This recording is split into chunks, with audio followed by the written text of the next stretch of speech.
ขอโอกาสครับ We'll now request for Dhamma talk. ขอเชิญอาราธนาธรรมหน้า37ครับขอโอกาสครับปามาจาโลกาดิปติสัมปติคาตาจาริยาดิวารามอายาชาตาสันติดาสาตา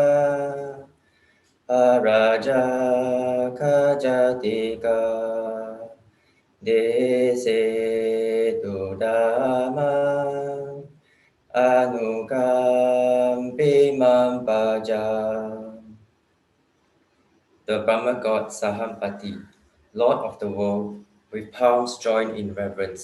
requested a favor. Beings are here but with little dust in their eyes. Pray, teach the Dhamma out of compassion for them. ท้าวสหัมบดีผู้เป็นอธิบดีแห่งพรหมโลกได้ประคองอัญชลีทูลวิงวอนพระพุทธเจ้าผู้ประเสริฐว่าสัตว์ผู้มีธุลีในดวงตาน้อยมีอยู่ในโลกนี้ขอพระองค์โปรดแสดงพระธรรมอนุเคราะห์ด้วยเถิด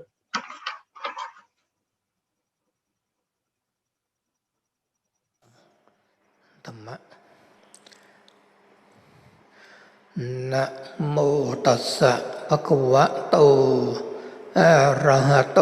สัมมาสัมพุทธัสสะนะโมตัสสะภะคะวะโตอะระหะโต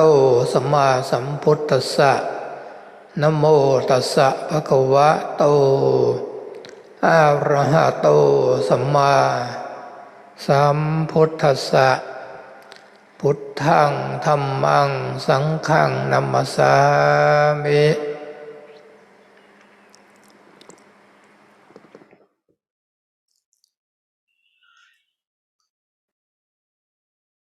โอกาสต่อไปนี้ให้เราได้ตั้งใจ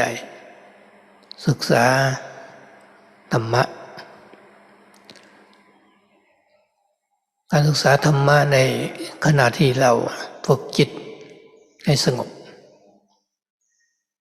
นะตอนนี้ก็เป็นการเทศน์เป็นภาษาไทยก่อนเพราะฉะนั้นเราก็ให้กำหนดรู้ลมหายใจเข้าออกเป็นอารมณ์คือทำกรรมฐานไปด้วยนะทำจิตให้สงบจะเป็นชาวต่างประเทศหรือชาวไทยก็ตามนะการฟังธรรมต้องฟังด้วยจิตที่สงบถ้าจิตเราฟุ้งซ่านเราจะไม่เข้าใจในเรื่องของธรรมะเพราะฉะนั้นกายของเราสงบวาจาสงบแล้วตอนนี้เราก็ต้องฝึก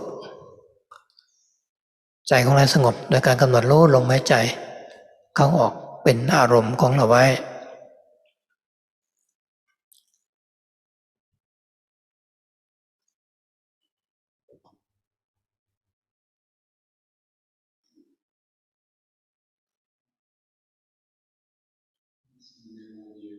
Have this firm intention to listen to the Dhamma. And so now we have this opportunity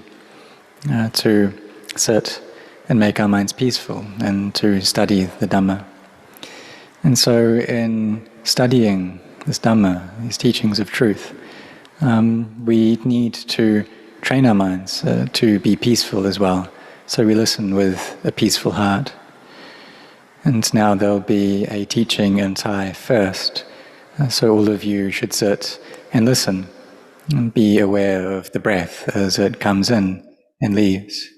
And take this as your meditation object. So you need to be practicing meditation as well as listening so that the heart can reach peace. So no matter whether you are from overseas or whether you are Thai, in listening to the Dhamma, we do need to bring our hearts to peace. Because if the mind is scattered, if it's unsettled, then we won't be able to understand these teachings.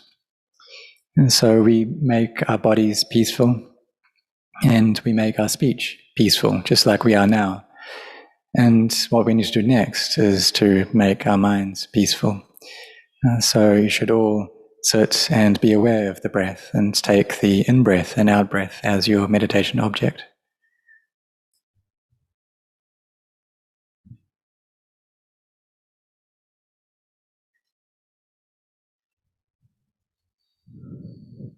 เมื่อ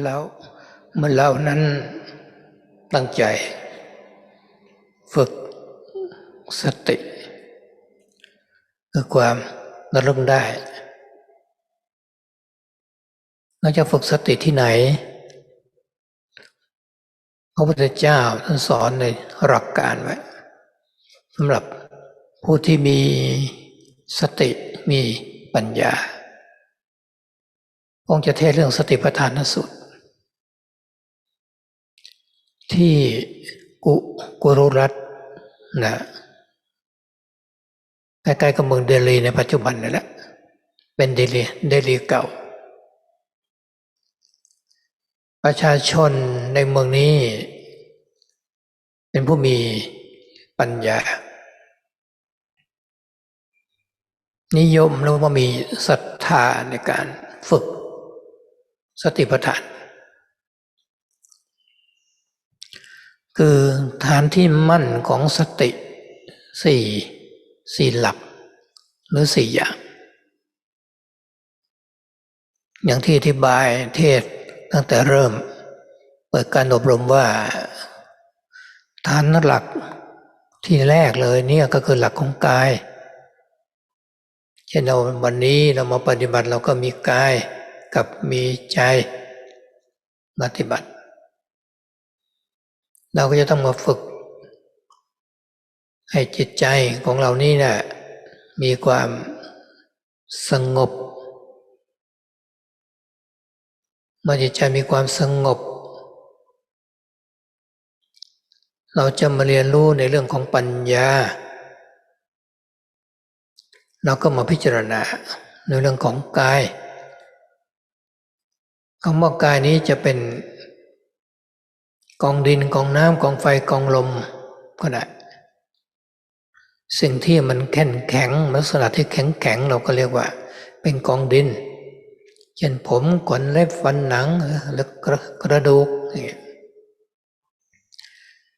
สิ่งที่มันมีลักษณะเอิบอาบเรียกว่าเป็นธาตุน้ำมีน้ำลายน้ำเลือดอย่างนี้เป็นต้น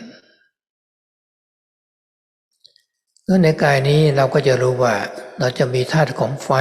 ความร้อนในการให้ความอบอุ่นแก่ร่างกายถ้าความร้อนมากเกินไปเราก็จะเจ็บป่วยความร้อนมันน้อยไปร่างกายก็ไม่แข็งแรงธาตุไฟก็ต้องสมดุลธาตุไฟในการเผาผลาญอาหารถ้าธาตุไฟไม่ดีการเผาผลาญอาหารก็ไม่ดีก็เกิดธาตุลมเกิดโรคเกี่ยวกับธาตุลมขึ้นมา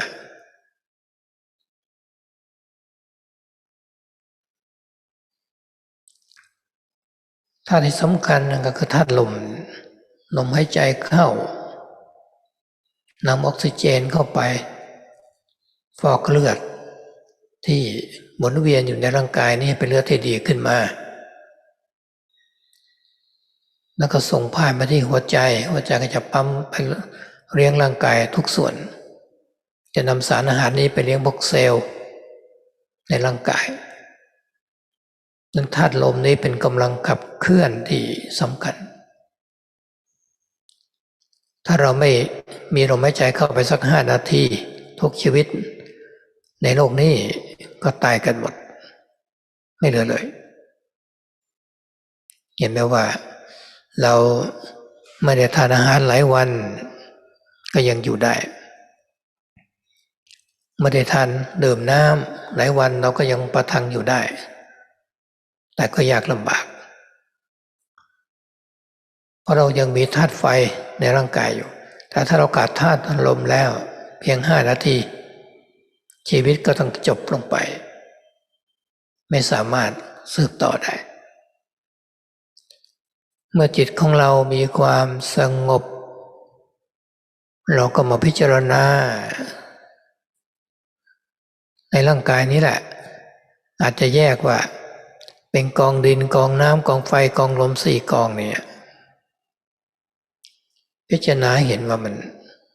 เป็นอะไรกันแน่สิ่งที่เราเรียกว่าเราของเราเนี่ยมันใช่ไหมเป็นการพิจารณาอย่างนี้ถ้าจิตของเรามีสมาธิแล้วการที่เราฝึกฝนอบรมการรู้ลมหายใจเข้าลมหายใจออก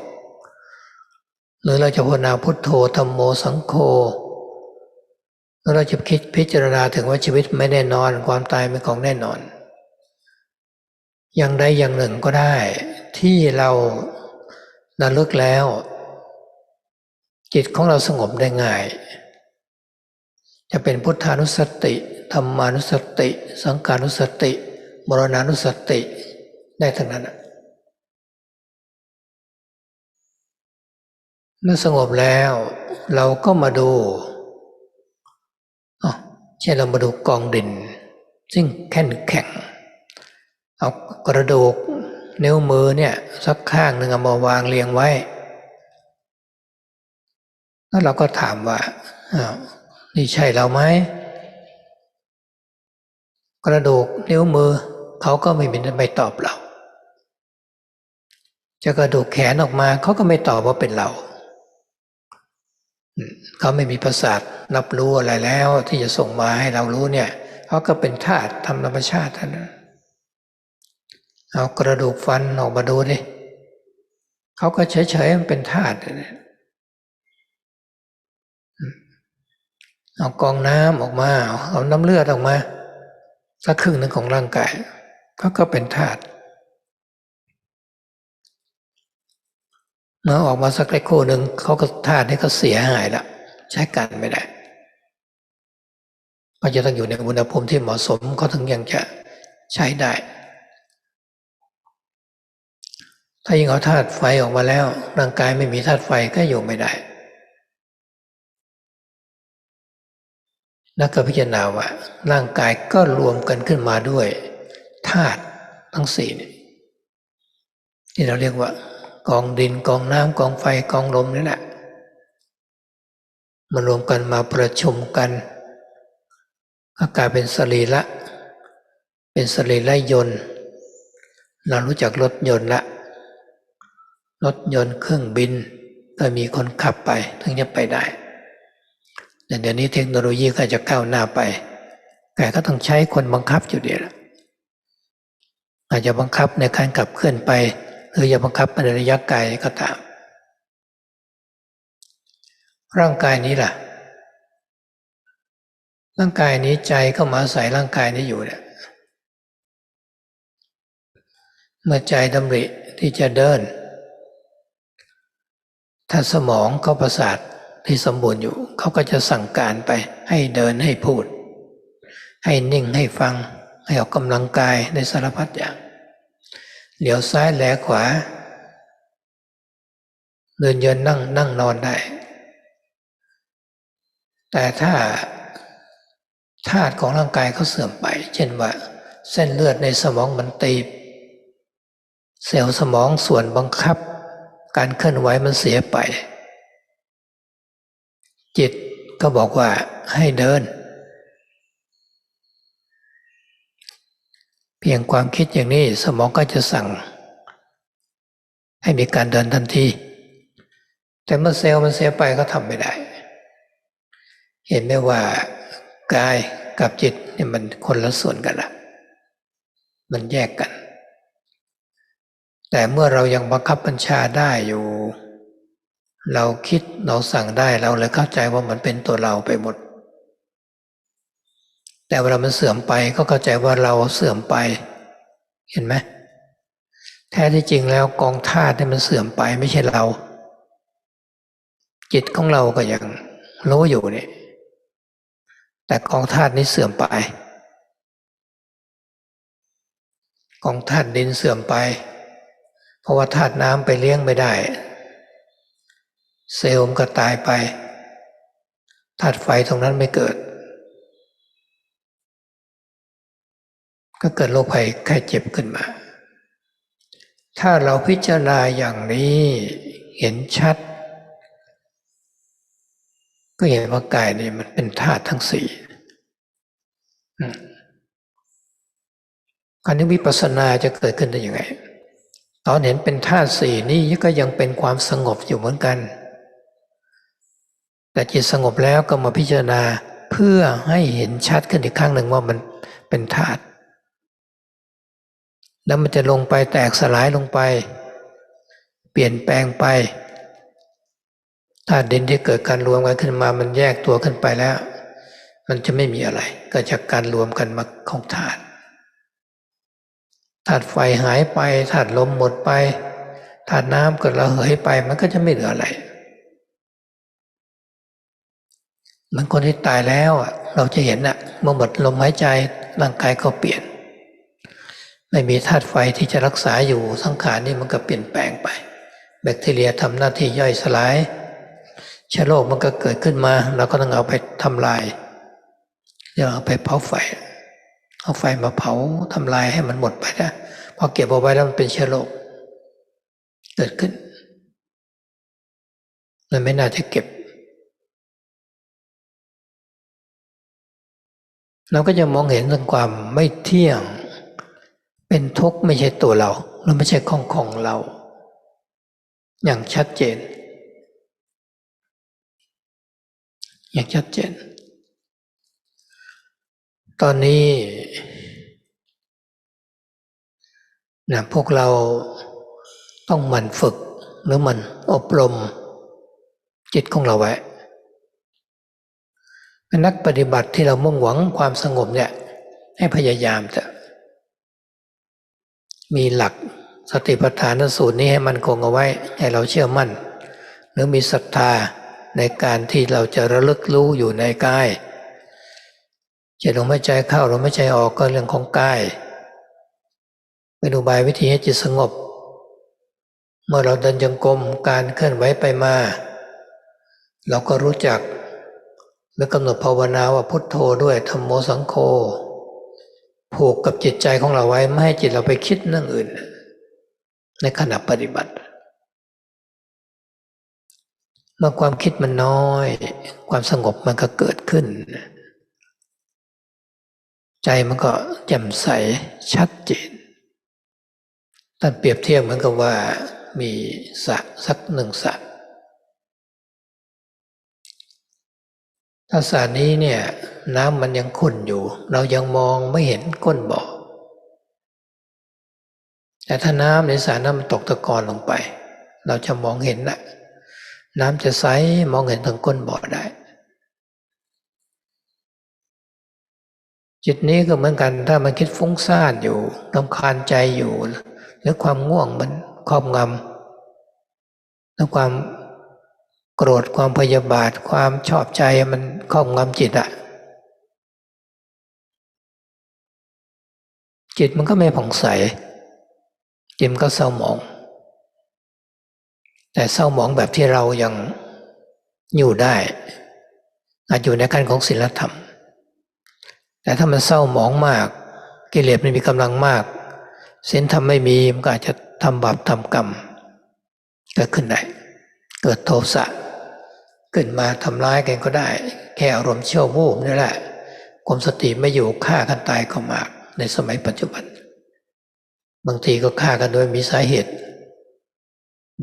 เพราะไม่มีสติเห็นชีวิตคนเป็นผักเป็นป่าไปนี่สิ่งที่มันคุมจิตของเราอยู่อย่างนี้ทำให้จิตเราเศร้าหมองเราจึงมองไม่เห็นจิตที่ผ่องใสมันน้ำในบ่อนั่นมันยังไม่ได้ตกตะกอนนะมันก็ขุ่นไปอย่างนี้เมื่อเรามาทำสมาธิได้จิตเริ่มสงบขึ้นมาเล็กน้อยเรียกว่าปีติอิ่มใจสุขใจปีติอิ่มใจสุขใจเนี่ยเกิดขึ้นมา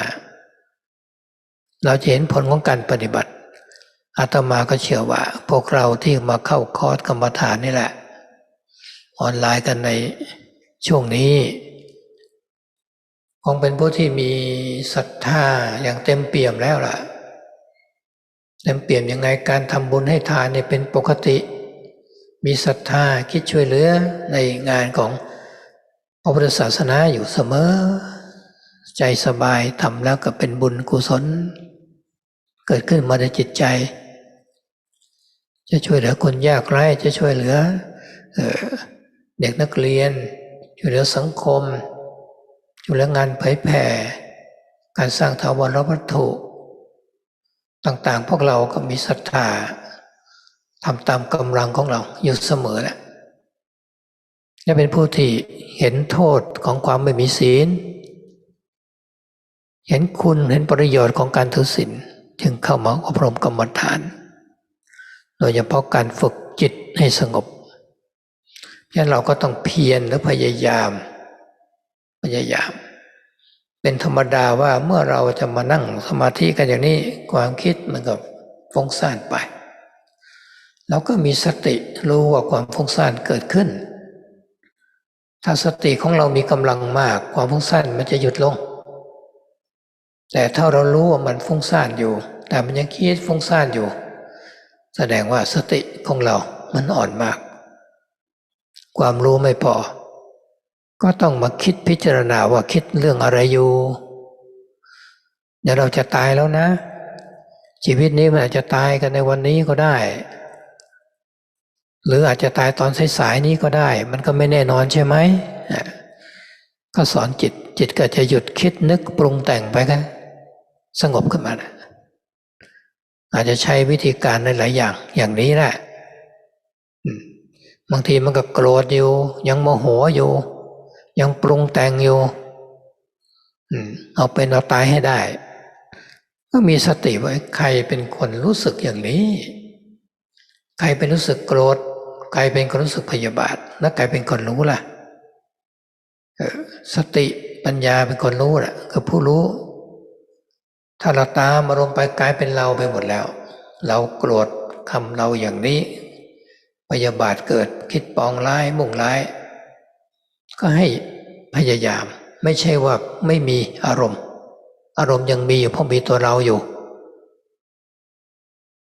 เราก็เพียรพยายามที่จะละ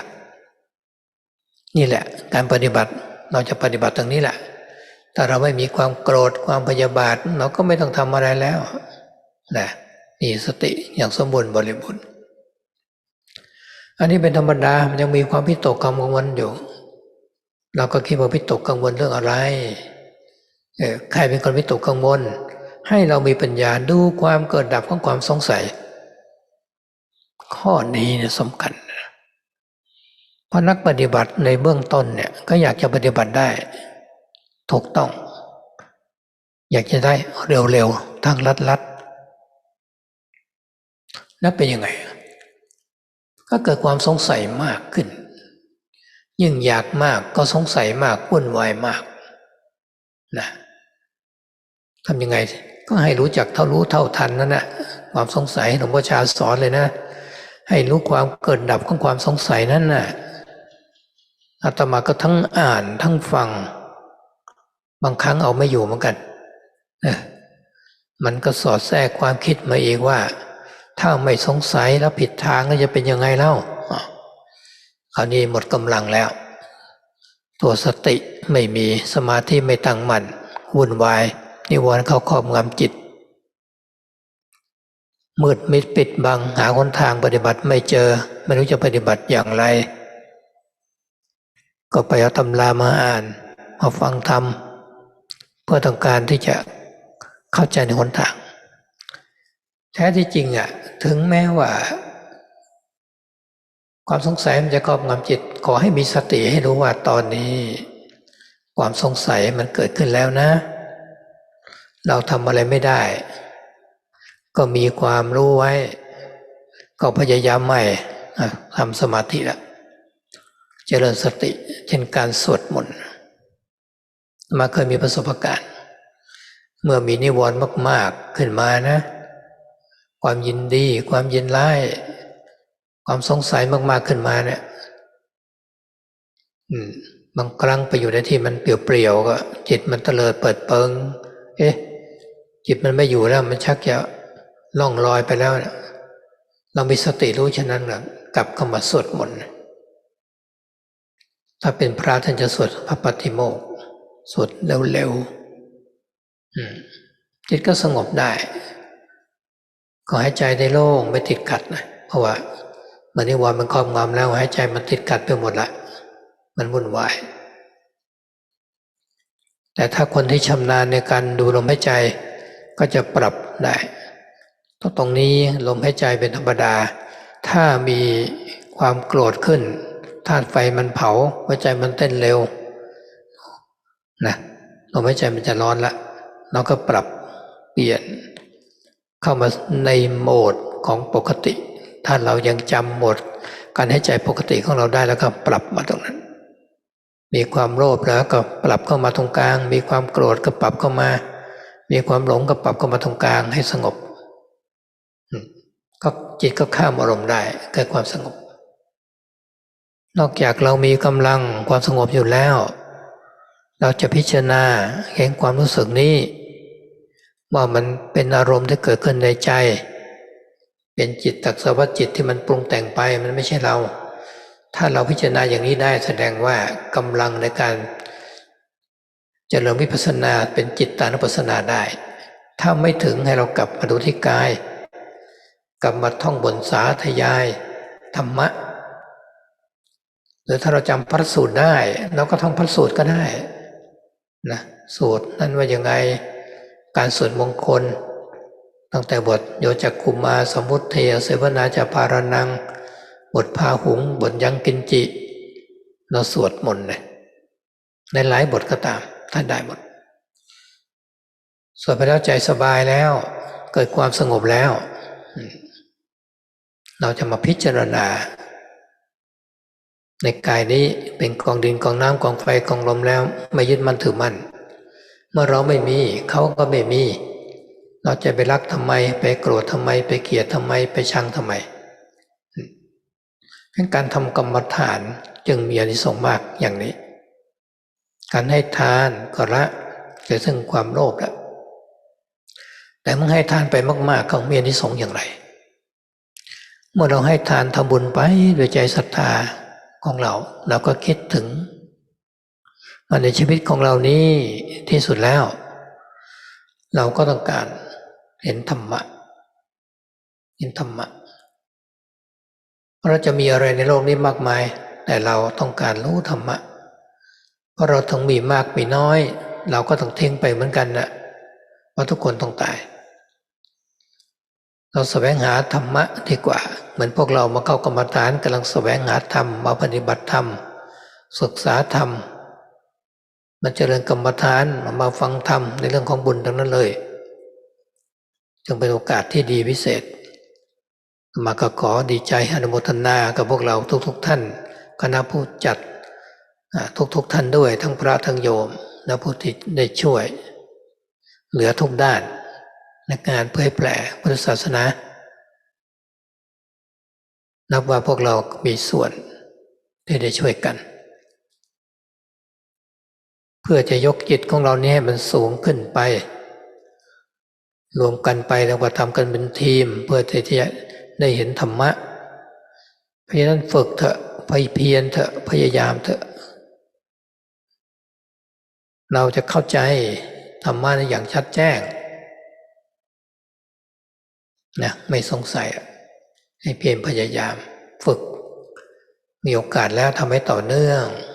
ถึงจะอยู่บ้านก็ทำก็พูดน้อยๆมันจะคิดไปเรื่องอื่นก็มีสติดึงกลับมาให้รู้กลับมาที่ลมหายใจที่การภาวนาพุทโธหรือ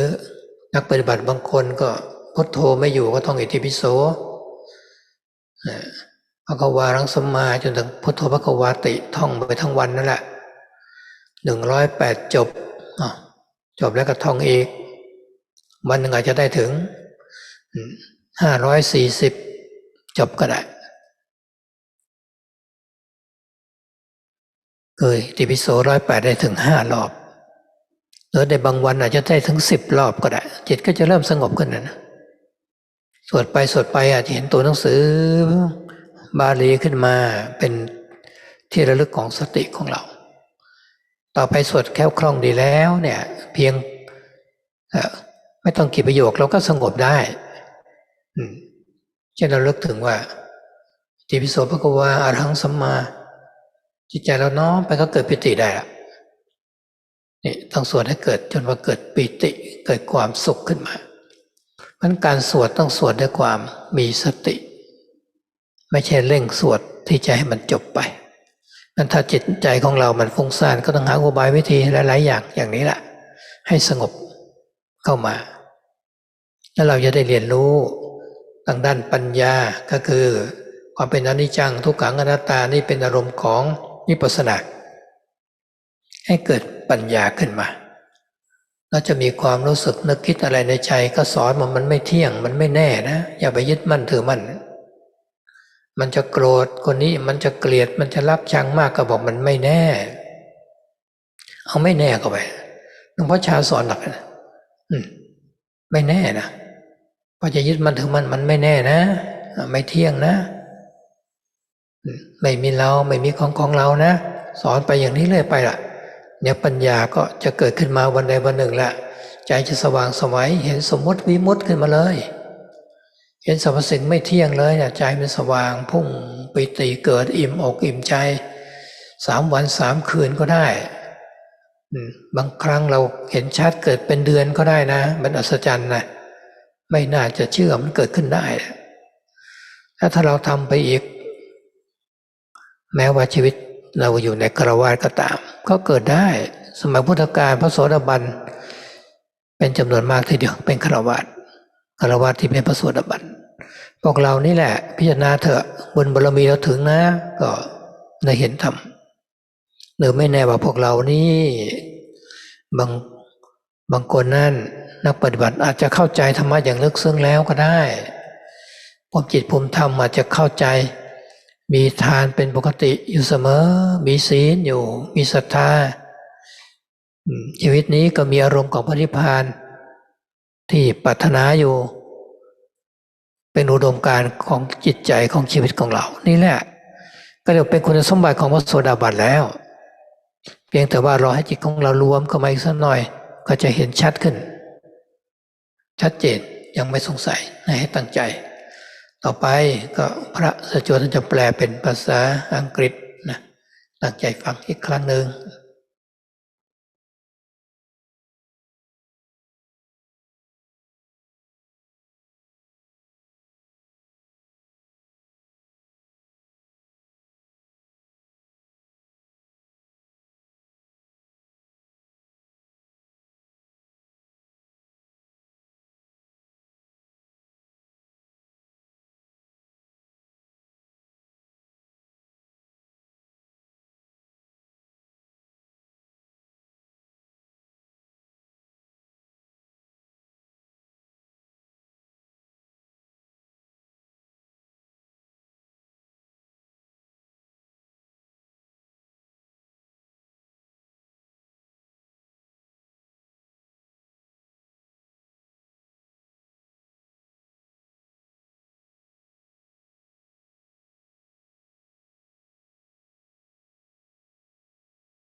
So we now develop this intention to train our minds in sati, as mindfulness or recollection. And so where do we place our mindfulness? Well, the Buddha taught these bases for our mindfulness. And he taught this for those people who had mindfulness and wisdom. He taught this Satipatthana Sutta. And the place where he taught this was very close to Delhi. We could call it Old Delhi. And the people in that city, they had a lot of wisdom. There was very popular or common for people in that city to have faith. And they had this faith in mindfulness and in this Satipatthana Sutta. And so what the sutta is about is the firm foundations for our mindfulness. And there are 4 kinds of them. So just like in the talk that I gave when we opened this retreat, the first of these foundations is the body. So all of us now coming to meditate, we bring our bodies and our hearts here to practice. And so we need to train to bring these minds to peace, to have inner peace arising. And then when it does this, then we can contemplate in a way that gives rise to wisdom. So we reflect upon this body. And so we can look at the body being a collection of elements, as just being a heap of earth, water, fire, and air. So the hard or solid things in the body, this is the earth element, like the hair of the head, the hair of the body, the nails, the teeth, the skin, the bones. And this is all part of the earth element. And then there is that which flows in the body, the liquid parts. This is the water element, so like blood or saliva. And the body also needs to have heat there. And this heat, it comes from the fire element, or it is the fire element. And this is necessary for our bodies to stay on, to survive. And if there is too much heat in the body, then illnesses arise. If there's too little heat, then the body doesn't feel at ease. There's a lack of energy. And so this fire element, it's necessary for this body. It's necessary to digest the food that we eat. And if that digestion isn't good, if there's too little of this fire element, then this will give rise to illnesses, especially illnesses related to the wind element, different gases in the body. And so this wind, the air element, is a very important aspect. It's that which allows the body to survive. That the air comes into the lungs, and then the oxygen enters into the blood. And then this blood flows around the body, and it uses the heart to pump it around, and it takes food to the different cells. So it's a very important mechanism in the body, the blood flow and air supply as well. And we see that if the body lacks air for just 5 minutes, if this was the case for everyone, for all beings in this world, then within 5 minutes all of us would be dead. And so do we see that? That if we don't eat for many days, then we can still live. If we don't drink water for a number of days, it may be very tough, but we can still survive. And but if we don't have this air and oxygen flow for just 5 minutes, then every form of life will die. We can't continue. And so when we have a peaceful mind, then we come to contemplate the body in this manner. And maybe we can separate out these elements and separate them into 4 different heaps of earth in one heap, and then water, fire, and air, and contemplate. And what do we see when we contemplate? And how do we do this? Well, this thing, this body that we take to be me, to be mine, is that really the case? Is it really me? Is it really mine? And so we can reflect upon this, think about this. And when our minds are peaceful, when they have samadhi, then we can use the breath, the in-breath, the out-breath, to develop samadhi, to use this as our practice. And we can also recite the words of Buddha or Dhamma or Sangha along with this. Or we can contemplate into the nature of life and see that this life is something that's not sure, but death is for sure. So we take one thing up to recollect, whatever it is that allows our mind to settle down with ease. You can use the recollection of the Buddha, the recollection of the Dhamma, the recollection of the Sangha, the recollection of death, and all of these are okay. And when our minds are peaceful already, then we can come again to look at this body. We can look just at the earth element, for example. We can touch the bones in our hands and ask ourselves, well, which one of these is me? And touch one of the bones in our finger and say, are you me? And we see that the bone, it doesn't respond, it doesn't answer. If we touch one of the bones in our arms and ask it, are you me? It doesn't give us an answer. And if there aren't any nerves there, or the nerves aren't working to receive any sensations, then we'll see that it's really just a collection of elements that follow nature. When we look at these bones in our mouth, what we call teeth,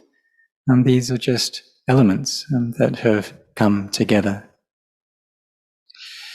And or we can look at the liquids, the blood, for example, and take these and see them as just being elements, and that's all.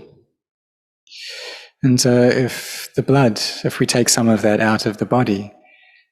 then very quickly it will go off, and we won't be able to use it for any purpose. We need to keep it at a particular temperature for it to still be usable. And so we see that if this body, the whole body is just the same, that it doesn't have a certain temperature, if the fire element isn't keeping it warm, then the body just can't survive. So we contemplate, seeing that this body is just a collection of elements that have come together, just earth, water, fire, and air. That when these things join together, when they start working together, then the body is like a biological machine. So we see externally there are lots of vehicles that we can see people use, cars or these days aeroplanes. And there are people inside who are controlling them. But now technology is developing, and quite quickly, or very soon, it's probable that we won't need any people to be driving these vehicles anymore. And so it's the same with the mind, that it comes into the body and it depends upon this body. And the mind is that which gives the intention, or has the intention to walk. This intention then gets sent to the brain, and the brain gives orders. It says that now we'll walk, now we're going to say this, now we'll turn left, now we'll turn right, now we're going to sit, or we'll stand, or we'll lie down. But if the elements in this body decay or deteriorate, or we get a stroke or an aneurysm, then the cells, they won't be able to receive these orders because the cells which are responsible for giving those orders have deteriorated. And so the mind tells the body to walk, and it just doesn't happen. And so when these cells deteriorate, then the body doesn't follow our instructions. So we see that the body is one thing and the mind is something else. They're different, they're separate. But when we're able to control this body, when we're able to think and give it orders and it will follow us, then we take all of this as being me. Then when the body starts to deteriorate, we get the understanding that I am the one who is deteriorating. But really it's just elements. It's just elements degenerating. It's not me. The mind is still there. It still feels these sense impressions. But really it's just the elements deteriorating. It's just this earth, just this water. And when the air stops flowing,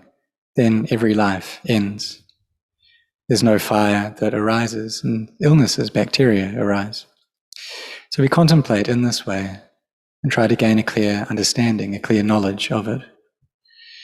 We see the body as just being a collection of elements. So how is it that vipassana, that insight arises, clear seeing arises? So when we see the body as being a collection of elements, what this actually is samatha practice. It's also bringing the mind to peace. But when the mind is already in a peaceful space, then we come back to contemplate again, and will gain a new and clear understanding that really this is just a collection of elements, that when these elements deteriorate, when they change, when the earth, the water, the fire and the air disband, then there's nothing left. And we see that these elements, they just come together, and they're able to survive because of this breath. And as long as we keep on breathing, then we can carry on living. But when the fire element goes, when the air goes, then there'll be nothing left. So we see that when people die, when their breath stops flowing, then the body quickly changes. That it doesn't have this fire element heating up the body, keeping it at the right temperature. So these physical conditions, they start to change. And then bacteria start working on the body, start digesting the body. And then we need to burn these dead bodies. We need to try and destroy that bacteria. And because if we keep them around, then these germs will arise and they'll cause a problem. And it's not appropriate for us to keep them around. So we see that really they are things that are inconstant. They're stressful. They're not me. They're not mine. And we try to understand this clearly. So now for us, we need to have a firm intention to really train and teach our minds, because we are those who wish for inner peace. So we need to really try and aim at getting this inner peace. We have these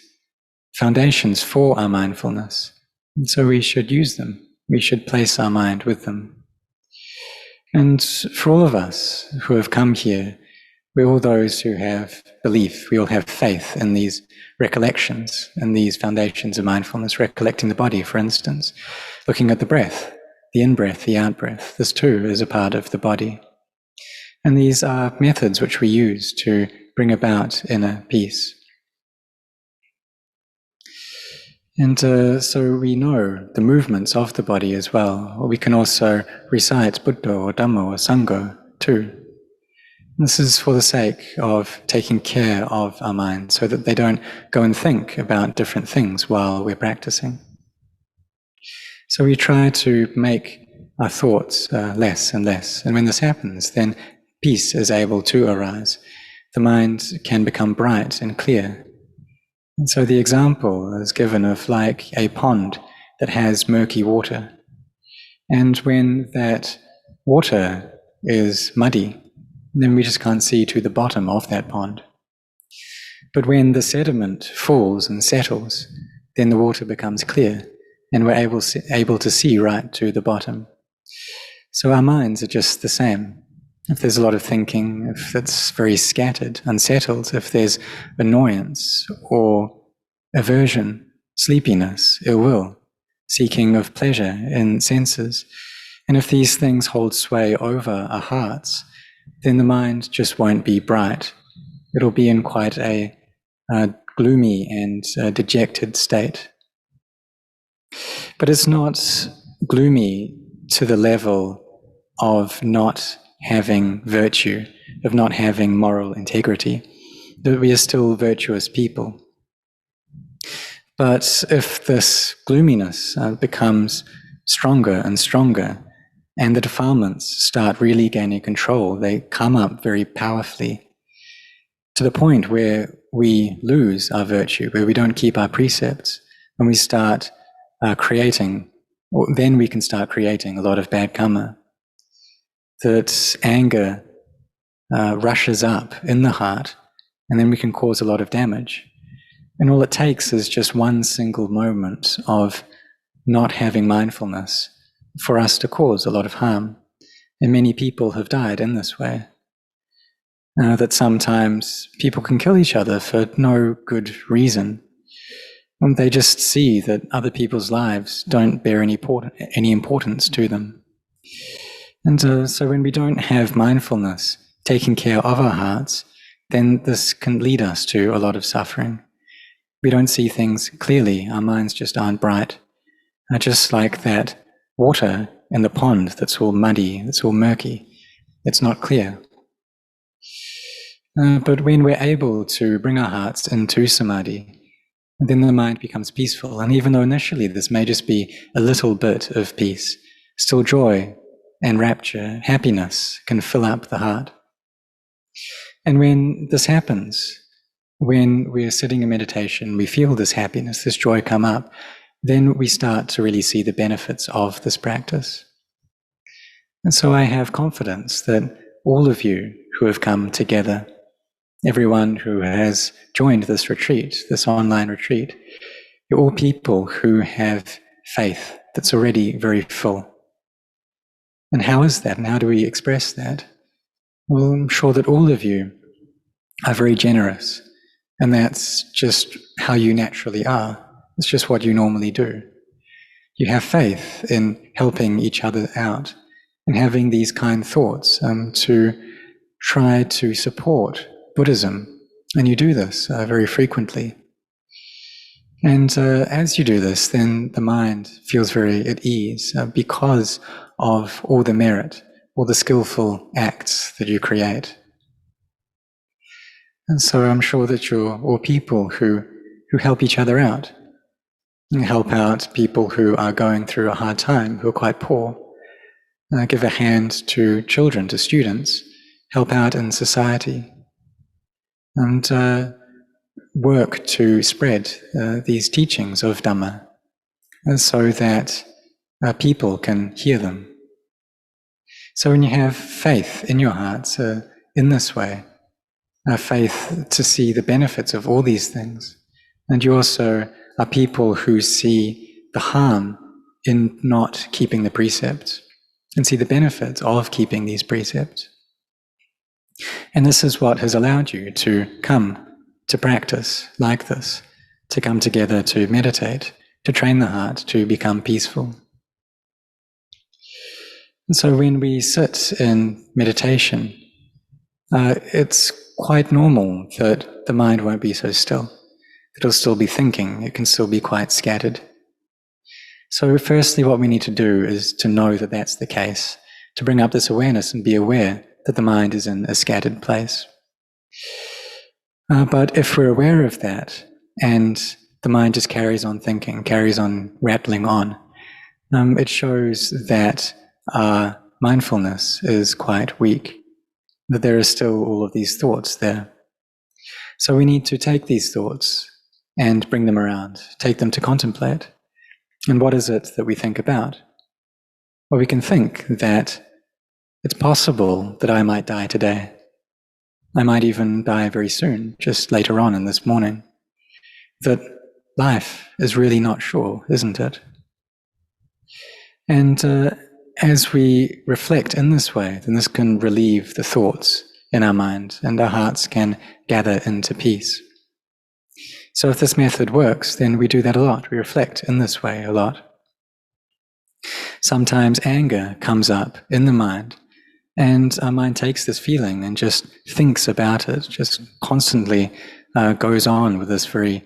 angry, aversive narrative. So we need to bring up mindfulness there and ask ourselves, well, who is it that feels angry? Who's anger? Who's angry? Who has ill will? And who is the one that knows this anger and this ill will? That it's mindfulness and wisdom that knows, this innate nature of knowing, the one who knows. But when this isn't there, or it's not so strong, then we take all these things and we group them all together and consider them all to be me. And anger comes up, ill will comes up, and we take all of this as me and mine. So we need to try to go against this. And it's not the case that when we practice, we won't have any emotions or feelings at all. We still have these feelings because we still have a sense of self. So what we need to do is to try to put an effort to abandon that sense of self. So in the practice, if we don't have any anger, if we don't have any ill will, well, then there's nothing left for us to do. It shows that our mindfulness is already full and complete. It's also natural that we may start feeling a bit anxious during meditation. The doubts may come up. So we can ask ourselves, well, what are we doubting about? And who is the one who doubts? We should bring up wisdom to see that these doubts just arise and cease, and to practice in this way. And it's very normal when we start out in this practice that we really want to go in the right way. We want the right path, we want the fast path.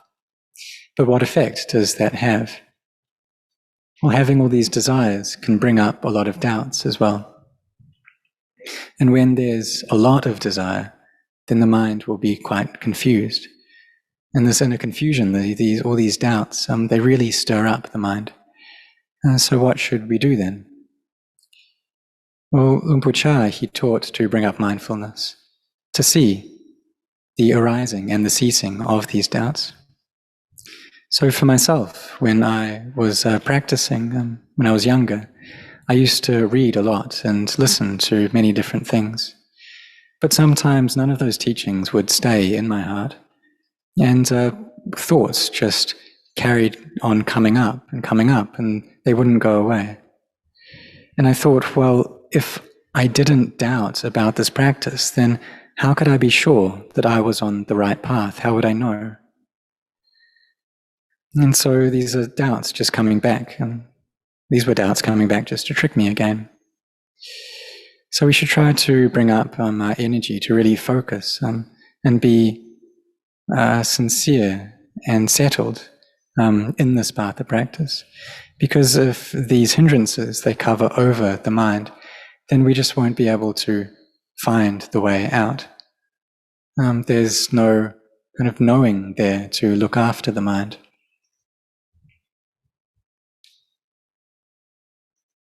We may read a lot of scriptures, and we may gain an understanding of the path of practice in this way. But really, when these doubts come up, we should just know that they have arisen. We should have the mindfulness there, knowing that doubts have come up already. And if we're not able to do anything about that, then we just know it. And then we come back to this meditation again, to developing mindfulness, to cultivating samadhi again. And for myself, I use chanting quite a lot in my practice when these hindrances were coming up very strong. And sometimes the mind was getting involved in liking or disliking, and a lot of doubts were coming up. And sometimes I stayed in a very lonely place, quite a scary place, and my mind really felt very alone. And it felt like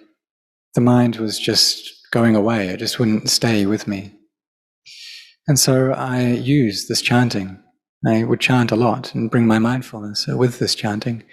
And as monks, we often chant the Patimokkha, we recite our rules, and we use this to bring the mind to peace. And then all the thoughts that we have can be relieved through that. So we see that when these nibbānas, these hindrances, are present in the mind, then they'll stir the mind up. And if we're skilled at using the breath, then we can use that to relieve them. And so when anger comes up, for instance, then this can make our breath quite unsettled. That anger arises, the fire element in the body gets stronger, the heart starts beating faster, and so the breath becomes quite hot. So if we're able to adjust our breath, we have this mindfulness over the breath, and we can play with that, and we can use that to relieve these emotions, then we should do that. So if greed comes up, we can use our breath to relieve that greed, to bring the mind to peace. If anger or delusion come up, we can use our breath to relieve those states, to bring the mind to peace. To allow our minds to pass over these feelings so that they can reach inner peace. And when our minds have this peace already, and they're in quite a settled and firm spot, then we're able to contemplate these emotions directly. All of the sense impressions which come into our heart, and see that it's just the mind that is proliferating. That's all it is. It's not me. If we're able to contemplate effectively in this way, what that shows is that our mindfulness is strong, our hearts have a lot of energy, and we're able to take the practice to the stage of citta nusati, the recollection of the mind, having mindfulness over the mind. Sorry, citta nupassana. But if we don't have enough energy for that, then we need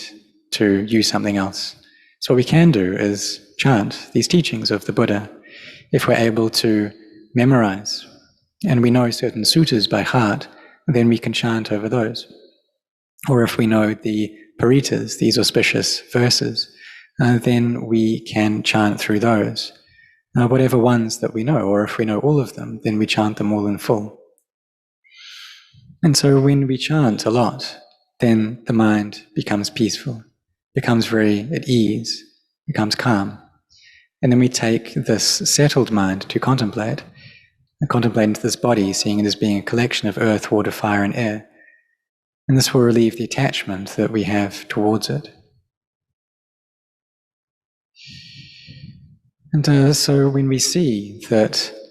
I am not there, then at the same time we also see that they are not there. And if I'm not there, if they aren't there, then what's the point in getting angry? Why would we want to get involved in love, in hate, in jealousy? So this practice of meditation, bringing up these objects and keeping our minds with them, this brings us a lot of benefit. So the practice of generosity, this helps to relieve the greed and abandon greed that we have. And what other benefits does generosity have? When you have this faith in generosity, it's also easier for us to see that and think that these lives that we live, they're really not sure. And the point, the purpose, the meaning of this life is that before I reach the end of this, I want to be able to see into the Dhamma, to understand the Dhamma, to reach the Dhamma. We see that even though we may have a lot of possessions in this world, that what's more important to us is knowing the truth. Even though we may have a lot of wealth, that if we have a lot of this, then at the end of our life, we need to throw away a lot of wealth. We need to leave it all here. And isn't it better for us to seek out the truth, to find the Dhamma? So for us, we come to listen to these teachings of Dhamma, these teachings about meditation. And all of this, all of what we're doing is meritorious. It's all good.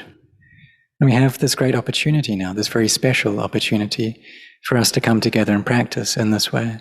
And so I'm very happy to see all of you here. And also for all those people, whether monastics, whether the laity who helped to organize this, or those who have lent a hand in making this possible and helping to spread these teachings, to spread the Buddhist religion. This is all very good things that you're doing, and that we all help each other out. And really all of us are helping in this retreat, in that all of us are working to raise our minds to a higher level, to bring them up so that they're able to see the Dhamma. And so we need to put in our effort, we need to really try to do this, so that we can see the Dhamma with clarity. And so none of you should have any doubts about this path of practice. but may all of you have effort, that you've all have this really good opportunity now. So try to use it as best you can. Do this practice continually. If you're at home now, then try to speak very little. And if the mind goes off thinking about other things, then use mindfulness to bring it back to the meditation object, either to the breath or to this word of Buddha. And for some people, Buddha, it's not quite enough. So they need to chant through the whole of the praises to the Buddha, this chant of Itipiso Bhagava Arahang Samma Sambuddho. And so to do this a lot, you can chant through this 108 times. And you can do this many, many rounds. So perhaps do 540 chants of Itipiso in just the space of one day. So this is 5 rounds. Or you can maybe even do 10 rounds. And if you do this, then the mind really should become very peaceful. As you chant and chant, then maybe the words or the letters in Pali will come up as a visual image in your mind's eye. And you can use these then and place your mindfulness upon these. And then next, as the mind becomes even more still, then you won't need to chant through all of it.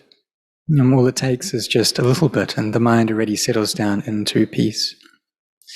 So as you recollect this chant, then the heart can become very joyful. You carry on doing this until rapture arises, happiness arises. But it's also important that when we chant, we bring our mindfulness and keep that with this chanting, that we don't just try to quickly get through it so we can complete a round.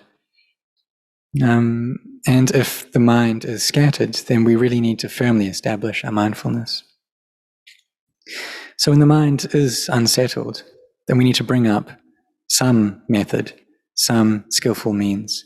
to bring it to peace. And in the end, then we'll be able to develop wisdom. So these objects, these perceptions of anicca, dukkha, anatta, of inconstancy, stress, and not self, these are the objects which allow for insight, for clear seeing, which allow for wisdom. And when any emotion comes up in the mind, when any feeling arises, then we must teach ourselves that this feeling, it's not sure, it's inconstant, it's not something that I should attach to. If there's any anger that comes up, any hate, any love, any fear, and there can be sometimes many, many emotions that arise, we tell ourselves, this is not sure, this isn't sure. We take this not sure as our foundation, as something we come back to. And this is something that Luang Por Chah emphasized, taught a lot. If we attach to anything, tell ourselves, this isn't sure, yeah? This is something that's inconstant. There's no me, there's no mine. We teach ourselves in this way. And so as we do this, then one day wisdom will need to arise. And brightness, radiance comes up in the heart. We see into the nature of conventions, and through doing this, the heart becomes liberated. And the mind is in a very bright state here. And this can happen for 3 days and 3 nights.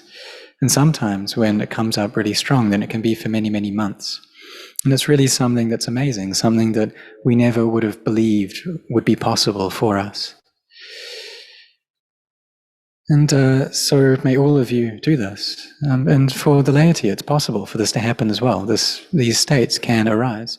Because we see that during the time of the Buddha, there were huge numbers of lay people who were able to attain to the state of Sotapanna.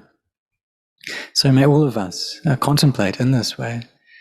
And for those who have the barami, who have the spiritual maturity, when the spiritual maturity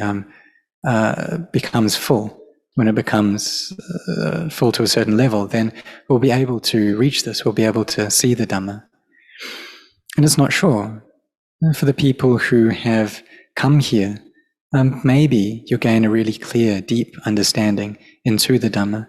because all of you have generosity, have faith, have virtue as these very normal qualities of heart and things that you normally engage in. And we have Nibbāna as the purpose of our lives, that thing which we wish for, which we desire.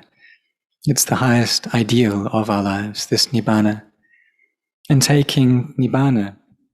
as the purpose of our life, that this is the quality, the inner quality, the inner abiding of a Sotapanna. So all it takes is for us to carry on and be patient until our minds gather together. And here we will see clearly into the Dhamma. So may all of you be firmly intent in this.